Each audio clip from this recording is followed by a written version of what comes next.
Fala galera, vamos continuar a discussão do nosso Guia de Vigilância Epidemiológica do Covid-19, lançado em agosto de 2020. Estou fixando muito isso porque podem surgir outros e que não tenham tantas alterações, até porque tudo que consta nesse Guia de Vigilância Epidemiológica são situações concretas, tá? Principalmente a questão dos exames de laboratório, a clínica, né, que nós temos em relação ao Covid, a clínica em relação à síndrome gripal, a síndrome respiratória aguda grave. Então, tudo isso é importante que vocês saibam em relação ao que nós já temos de palpável, de realidade, que a tendência é não mudar. Claro que vão ser lançados outros documentos e que vocês precisam estar atentos. Esse material está disponível na internet. Guia de Vigilância Epidemiológica da Covid é de fácil leitura, de fácil compreensão e interpretação. Então, não tem necessidade de desespero, até porque o tempo todo estamos ouvindo e vendo. O que nós precisamos, enquanto estudantes, é pegar os comandos que as bancas vão cobrar quando as provas voltarem a acontecer, tá certo? Vamos comigo? Continuando, né, o nosso material. Então, como descartar um caso? Então, além, né, da gente fazer a confirmação, então não adianta apenas notificar, largar lá no sistema um bocado de caso pendente. Eu também tenho que descartar.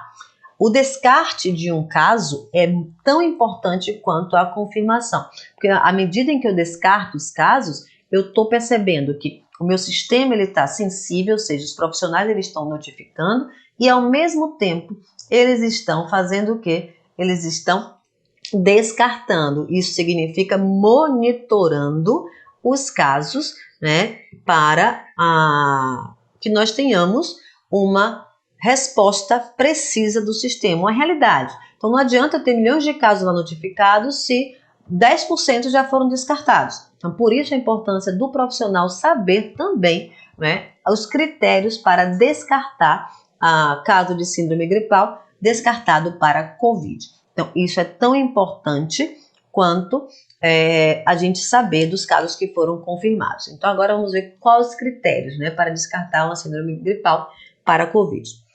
Caso de síndrome gripal para o qual houve identificação de outro agente etiológico. Então, se eu estou atendendo um paciente com COVID, suspeitei clinicamente de Covid lá naqueles 2 sintomas para enquadrar em síndrome gripal. Mas ele, na hora do laboratório, identificamos outro agente etiológico, eu não vou, né, notificar como Covid, porque ali eu já estou identificando o quê? Outro agente etiológico, tá? Então ali eu vou pegar aquela síndrome gripal e vou descartar para a COVID. E isso é importante porque eu não posso, gente, eu não posso deixar um caso aberto no meu sistema para que a gente tenha caso pendente. Então eu preciso descartar para que a gente possa cada vez mais ter um sistema de informação cara crachá, ou seja, alinhado com o que nós temos na nossa realidade, tá?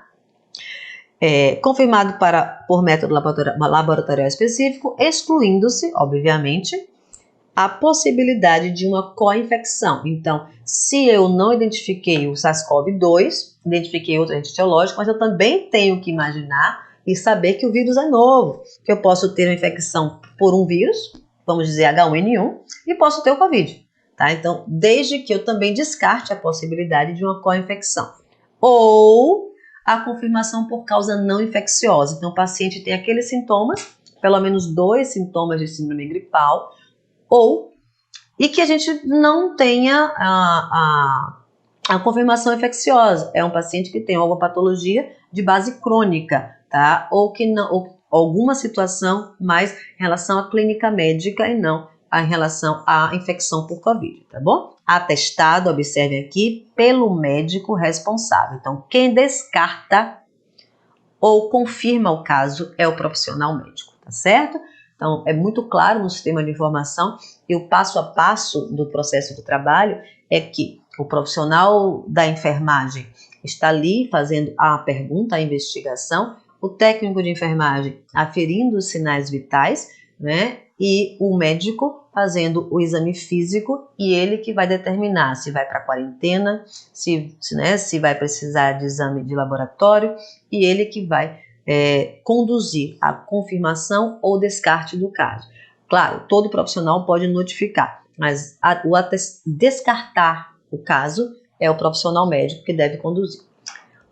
Ressalta-se que um exame negativo para o Covid isoladamente, isso todo mundo sabe, não é suficiente para descartar um caso para Covid-19. Então, muitos exames vão dar falsos negativos. Isso significa que os nossos exames de laboratório, nossa sensibilidade para que a gente tenha resultados sempre preditivos está baixa ainda, a sensibilidade está baixa. Então, temos que levar em consideração que um exame negativo de Covid não descarta o Covid. Então, se o paciente ele tem imagem confirmatória, se ele tem sintomas confirmatórios, mas não tem negativo para a Covid e não aparece outro etiológico, a gente não pode descartar para a Covid, tá? O registro dos casos descartados de síndrome gripal para a Covid deve ser feito no ESUS Notifica.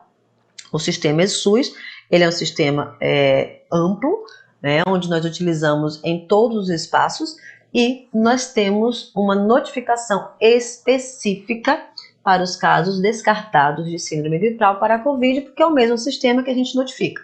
Então, a gente notifica a suspeita e quando a gente descarta, chega o resultado do exame, vamos ter que descartar aquele caso para que nosso número de casos confirmados, número de casos não fique ali aumentando. Então, eu preciso descartar sim aquele caso, porque se faz necessário para que a gente tenha uma realidade. A demonstração, o sistema de informação, ele tem que ser a demonstração da realidade, tá? Observa-se, para fins de vigilância, notificação e investigação de casos e monitoramento de contatos, o critério laboratorial deve ser considerado, observe, o padrão ouro. Então, qual o padrão ouro que nós temos, gente? Isso é questão de prova. Qual o padrão ouro para fins de vigilância, notificação, investigação, monitoramento de contatos, E o critério de laboratório é considerado o padrão ouro, claro, não excluindo os demais critérios de confirmação, mas se nós queremos para fins de prova e para fins de vida prática, o critério laboratorial é considerado o critério padrão ouro para a confirmação, ok?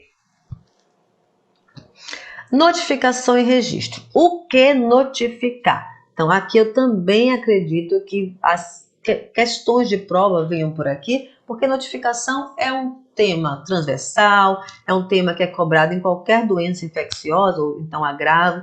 Temos portarias novas de doença de notificação, de notificação compulsória. Tivemos um erro, inclusive, na portaria 2020, que já temos outra portaria, mas tem aula gravada da professora Fernanda Barbosa sobre o tema.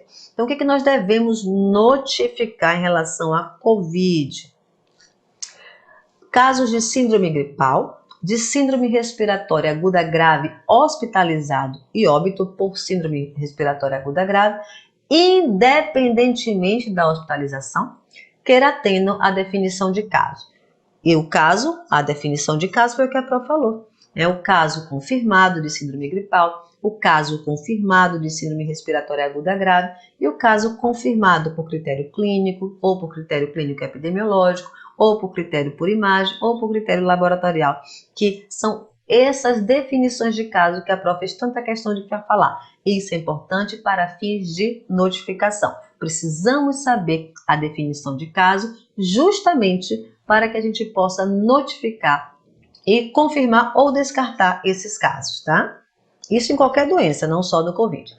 Indivíduos assintomáticos com confirmação laboratorial por PCR, que é a nossa biologia molecular, ou imunológico de infecção recente por Covid. Então, podemos notificar apenas com confirmação laboratorial? Sim, se ele é assintomático, eu não vou ter clínica.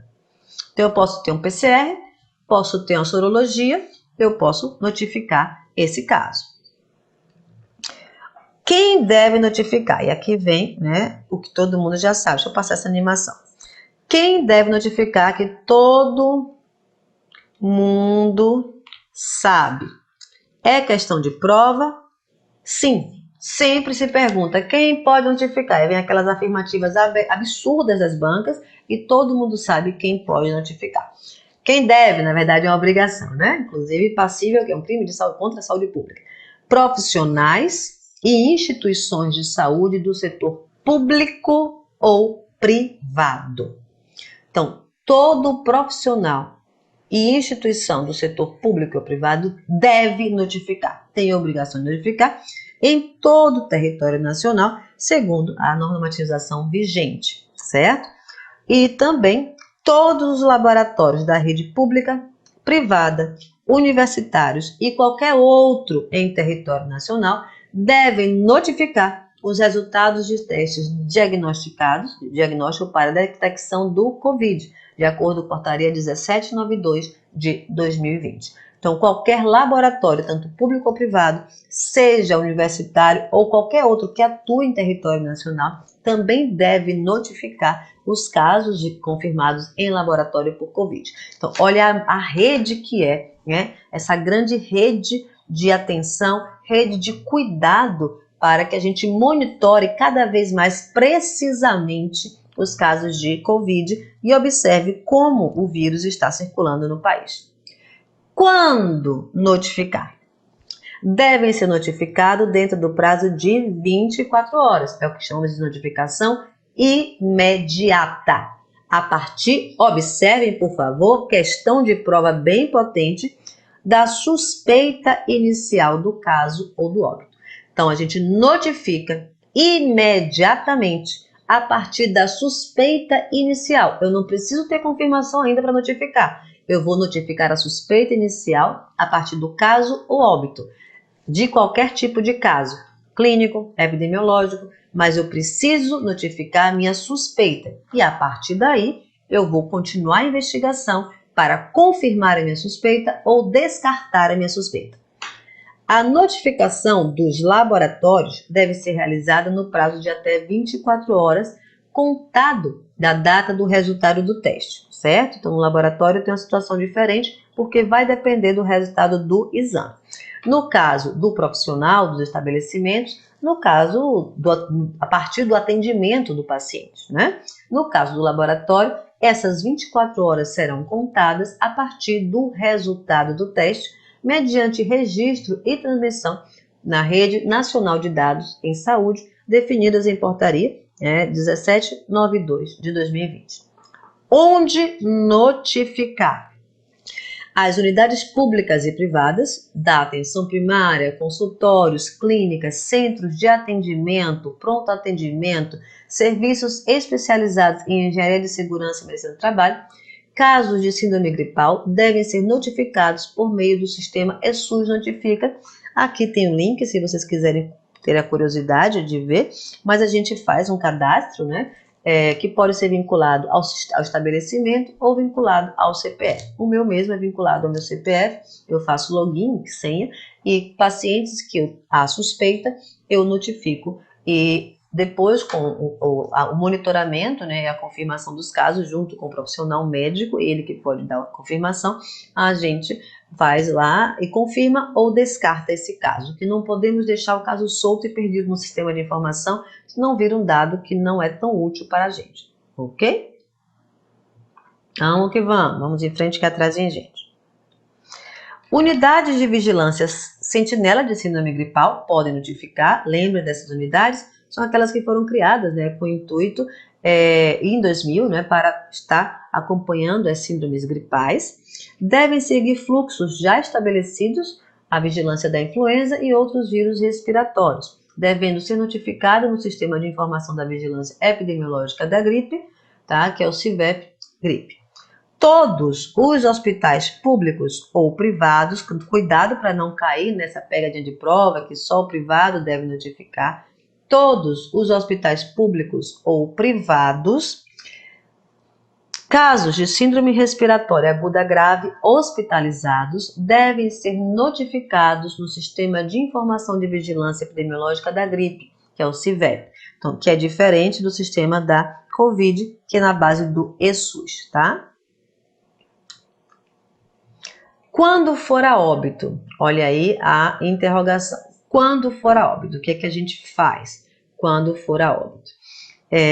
Os óbitos por síndrome respiratória aguda grave, independentemente de hospitalização, devem ser notificados no CIVEP-Gripe até porque nós já temos um sistema de vigilância de sentinela para esses casos. O registro do óbito também deve ocorrer, obviamente, isso todo mundo eu sei que sabe, então não só no CIVEP-GRIP, mas também no sistema específico de notificação de mortalidade, que é o nosso SIM, tá? Então não só notificar, desculpa aqui que a Pro passou, não só notificar no sistema de gripe, mas também no sistema específico de notificação. A Pro não está conseguindo agora arriscar, mas vocês estão vendo aqui, né, que é no sistema de notificação de casos. O registro de óbitos também deve ocorrer, a Pro já falou, no SIM, que é o nosso sistema de informação de mortalidade. Observação: a oportuna notificação e digitação dos casos, dos dados epidemiológicos no sistema de informação é a melhor maneira de subsidiar os gestores para o planejamento das ações de prevenção e controle, ou seja, a tomada de decisões. Quanto mais descentralizada a notificação e a digitação, ou seja, quanto mais próximo daquele que está atuando, né, mais oportuna a informação e os dados epidemiológicos. Por quê, gente? A informação é para a ação. Não existe nenhuma ação que não seja precedida de informação. E a informação, ela vai anteceder ao planejamento. Para que eu planeje de acordo com a minha realidade, eu preciso de informação. E essa informação eu vou obter em que espaços nos sistemas de informação. Por isso que é tão importante a notificação oportuna, precisa, correta, completa, o descarte ou a confirmação daqueles casos suspeitos. Porque nós notificamos as suspeitas e precisamos continuar monitorando para que a gente, né, não perca situações importantes em relação a dados e que a gente não tenha um sistema de informação divergente do que a gente tem na realidade. Então, a lógica da notificação é para que a gente tenha a realidade, né, de acordo com o que a gente tem de verdade ali, né, nua e crua. Então, por isso é tão importante a gente notificar. E não esqueçam que a lógica da informação é o que está aqui. É importante notificar porque é a melhor maneira de subsidiar gestores, porque a notificação é a coleta de dados que vai gerar a informação. Dado é informação bruta. A informação é algo que eu vou lapidar e ela vai ser utilizada para nos ajudar a planejar, coordenar e organizar as ações e dos serviços de saúde. E quanto mais descentralizada, né, a coleta desses dados, ou seja, a notificação e digitação, que é da coleta de dados, mais precisa e mais oportuna será a captação desses dados epidemiológicos. Investigação de casos e monitoramento de contatos de Covid. Então, eu tenho um paciente que chega na unidade, que chega no hospital e ele tem 10 pessoas que moram com ele. Vamos deixar de lado? Não, é só lembrar que estamos lidando com a doença de alta transmissibilidade, transmissão respiratória. Então, a chance de termos outras pessoas contaminadas, que podem inclusive ser assintomáticas ou evoluir para um quadro grave, é muito grande. Então, não podemos deixar de lado e só atender, né, aquele paciente que nos procura. Nós precisamos saber, inclusive nós anotamos o nome completo de todos os pacientes que têm contato, né, com o paciente que é positivado para a Covid. Após a identificação de um caso suspeito, na verdade não positivado, do suspeito de Covid, deve-se iniciar a investigação epidemiológica. Lembrando que a investigação epidemiológica, ela só termina quando a gente conclui o caso, ou confirma ou descarta, tá? Ou o paciente evolui a óbito. O que inclui o levantamento de dados em diversas fontes, prontuários, fichas de atendimento, laudos de laboratório, profissionais de saúde, entre outros, e a coleta de informações com o próprio caso e ou seus familiares. Então, se o paciente não tem condições de falar, vamos buscar essas informações com os familiares, que pode ser realizado, inclusive, por contato telefônico. Por isso que é tão importante pegar o número do telefone do paciente, até para que a gente não tenha exposição de outras pessoas nas unidades de saúde e também para que a gente também não se exponha a pessoas contaminadas. Então, o uso do telefone na pandemia E inclusive, né, tanto o Conselho Federal de Medicina e o Conselho Federal de Enfermagem autorizaram teleconsulta, teleatendimento por conta da necessidade de não aglomeração e de manter também a nossa proteção, não só dos usuários, mas também a proteção dos profissionais de saúde.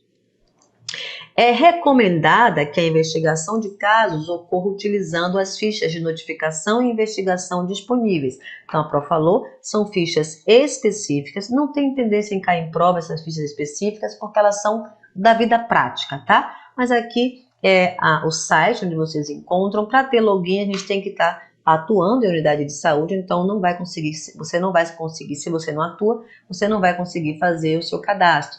Mas as fichas são 3, e não tem tendência de prova porque elas são mais operacionais, elas são mais para quem está ali no dia a dia, no labor. O sistema de investigação também, né, epidemiológica da gripe, como a gente já falou. Os indivíduos com sintomas compatíveis com o Covid devem ser orientados a procurar. Então aqui vem o nosso papel de educação e saúde. Então, quando o indivíduo está com qualquer sintoma compatível com a Covid, eles devem ser orientados a procurar um serviço de saúde para atendimento, sempre utilizando máscara, praticando a etiqueta respiratória, mantendo distanciamento social e as orientações de isolamento. Então, aqui eu acho que o nosso maior trabalho enquanto profissional de saúde é sensibilizar a população de que não é só quando procurar o serviço de saúde, né? Mas também no dia a dia, no labor, na vida. Hoje, tudo nós precisamos adaptar o nosso modo de vida para lidar, inclusive com os pacientes que não têm sintomas, que a gente pode, né, ser contaminado por alguém que não tenha sintoma. Então, quando a gente orienta uma pessoa a buscar um serviço de saúde, é uma condição sine qua non ele utilizando a máscara, né, utilizar a etiqueta respiratória, o distanciamento, o isolamento, mas também precisamos reforçar com toda a comunidade a importância da etiqueta respiratória, da máscara, do isolamento, do distanciamento, da higienização das mãos, porque tudo isso vai proteger cada vez mais pessoas. E já foi comprovado que a transmissão ela só se quebra mesmo, até a gente não ter vacina, com o isolamento e o distanciamento social. Orientações para isolamento. A Pro vai deixar aqui, na verdade eu vou falar esse slide, depois a gente termina esse bloco para não ficar tão grande, tá? Orientações para isolamento. Para indivíduos com quadro de síndrome gripal, com confirmação por qualquer um dos critérios, né, para a COVID, confirmação por critério clínico, ou por critério clínico epidemiológico, ou por critério clínico imagem, ou por critério clínico laboratorial para a COVID, ou seja, o paciente confirmado para a COVID por qualquer critério, recomenda-se o isolamento, suspendendo após 10 dias do início dos sintomas, tá? Desde que passe 24 horas de resolução de febre, sem uso de medicamentos antitérmicos e remissão dos sintomas respiratórios. Então, o isolamento ele deve ser suspenso após 10 dias do início dos sintomas, certo? E desde que ele já tenha 10 dias e que ainda passe 24 horas sem febre, sem uso do antitérmico e também com a remissão dos sintomas respiratórios. Então, essa é a orientação de isolamento que nós temos de acordo com o Guia de Vigilância Epidemiológica. Lembrando que cada caso é um caso, que o paciente ele pode estar lá no seu 10º dia e que quando ele perceba que melhorou, no outro dia ele pode voltar com a febre, ou parou de usar o antitérmico, ele pode voltar com a febre. Então ele deve ser reavaliado, porque cada pessoa é uma pessoa, cada situação, né, deve ser uma situação. Em relação à etiqueta respiratória, gente, isso é muito importante. Nome bonito, né, que a gente chama para a forma correta de tossir, a forma correta de espirrar, né? A gente sabe que hoje a indicação e orientação da tosse não é tossir na mão, porque a mão a gente tende a levar nos lugares, né? Então, a etiqueta respiratória deve ser orientada a todo mundo, porque nós não estamos acostumados. A gente proteger cada vez mais, né, as superfícies, proteger mais as nossas mãos, porque nós levamos as mãos aos olhos, as pessoas tocam no lugar que a gente tosse, que a gente espirra. Então, Então, que a gente proteja, né, da face interna, a gente tussa na face interna, né, do cotovelo, para que a gente não exponha tantas gotículas e se nós estivermos, né, contaminados, a gente não leve risco para outras pessoas. Para indivíduos com quadro de síndrome respiratória aguda grave, com confirmação por qualquer um dos critérios, né, clínico epidemiológico, clínico por imagem, clínico laboratorial para a COVID, recomenda-se o isolamento, suspendendo após 20 dias do início dos sintomas ou após 10 dias com resultado do RT-qPCR negativo, tá? Desde que passe a mesma situação do sintomático do síndrome gripal, desde que passe 24 horas de resolução da febre, sem uso de antitérmico e remissão dos sintomas respiratórios, lembre-se sempre, mediante avaliação médica, porque cada caso é um caso. Então, nesse bloco, nós vamos ficar por aqui, para que a gente não se estenda tanto e não fique tão cansativo para vocês. Então, aqui são os critérios que eu preciso que vocês também fiquem atentos de isolamento. Isolamento por síndrome gripal, isolamento por síndrome gripal aguda grave, tá? Em relação ao Covid-19, porque são essas situações que a gente vai precisar afastar o indivíduo do seu convívio, do seu labor, para que ele não transmita. E aqui tem um período fixado pelo Ministério da Saúde em cada caso. Tendência de prova? Sim. Então fiquem atentos às duas situações e observem as possibilidades em relação ao tempo, a remissão da febre sem uso de medicação e a melhora dos sintomas respiratórios e a questão da avaliação médica, porque cada paciente é um paciente, tá bom? Então voltamos no próximo bloco, dando continuidade ao nosso guia de vigilância epidemiológica. Fique com Deus, beijos no coração, tchau, tchau.